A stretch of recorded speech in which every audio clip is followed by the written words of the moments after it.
Hello, my name is Chris, and today Ross brought me a 2017 Ford F-150.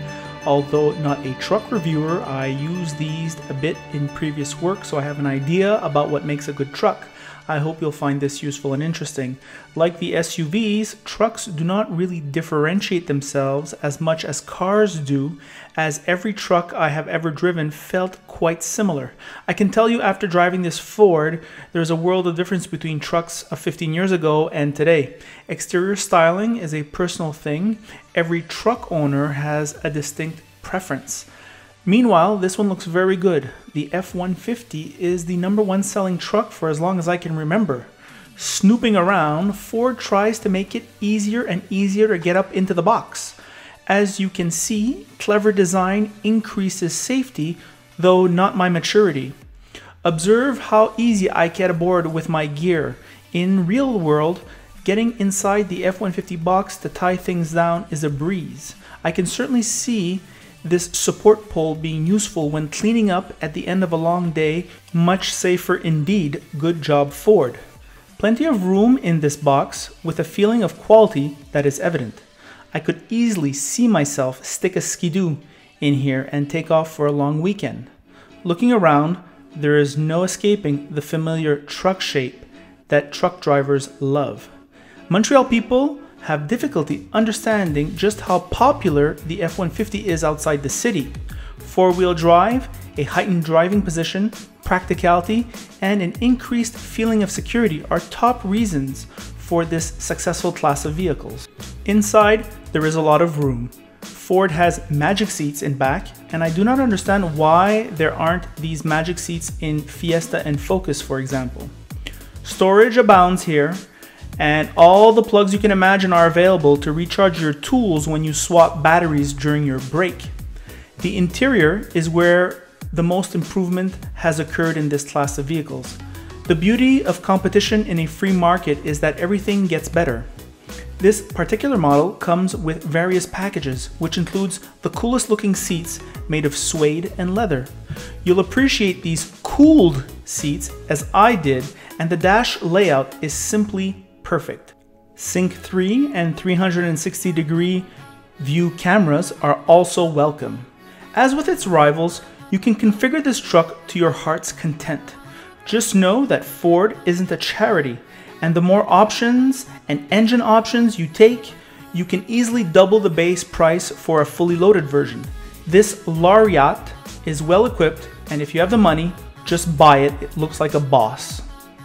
Ross informs me this F-150 is equipped with a GASP 10-speed auto and a 3.5-liter EcoBoost. Certainly feels like enough to move this monster, which does benefit from weight-saving aluminum, which Ford says is military grade. It is the first time I hear a marketing team invoke the military to describe metal. Speaking of marketing, the 3.5 EcoBoost does 375 horsepower and 470 pound-feet of torque. In 4x4 with payload package, it does 14 liters in the city and 11 on the highway.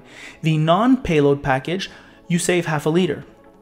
This truck does have start-stop. Here are my brief thoughts on the road.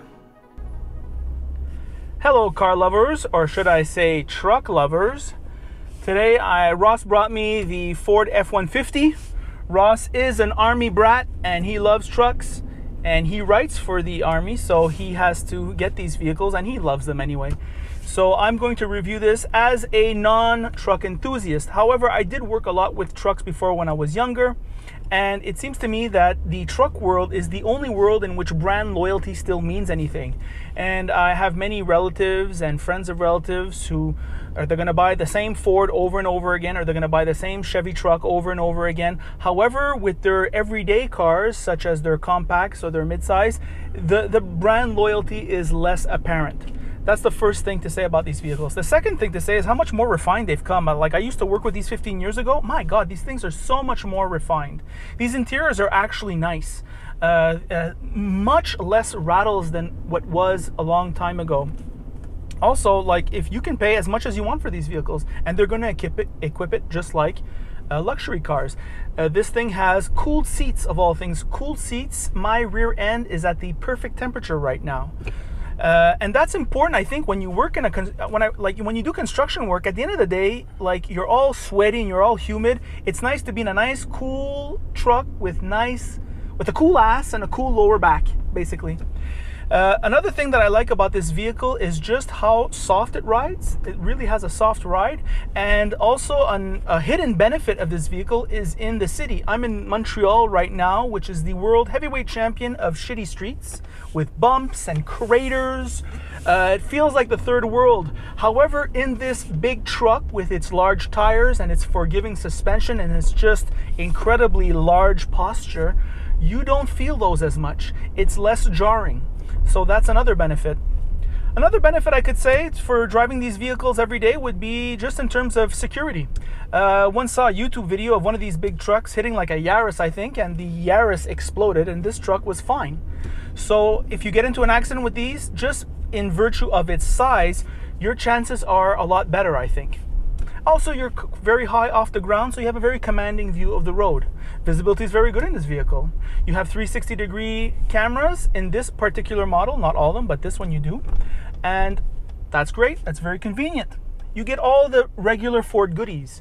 You get a really nice dash with digital displays and but not the speedometer and the talk, but the center screen is very nice, crisp, the graphics. You have the Ford Sync system. You've got these giant panoramic roofs that are on regular luxury vehicles. And despite all this sunlight, I have no problem consulting these digital displays. So that's a good job on their part. And that's pretty much all I have to say about these vehicles. Oh, another thing, these seats are very comfortable. I like the design of the seats, and they're very soft, and the suede inserts are nice. And it's just a very nice driving experience. It's not just a truck, it's a good driving experience. Anyways, so those are my impressions on the Ford F-150.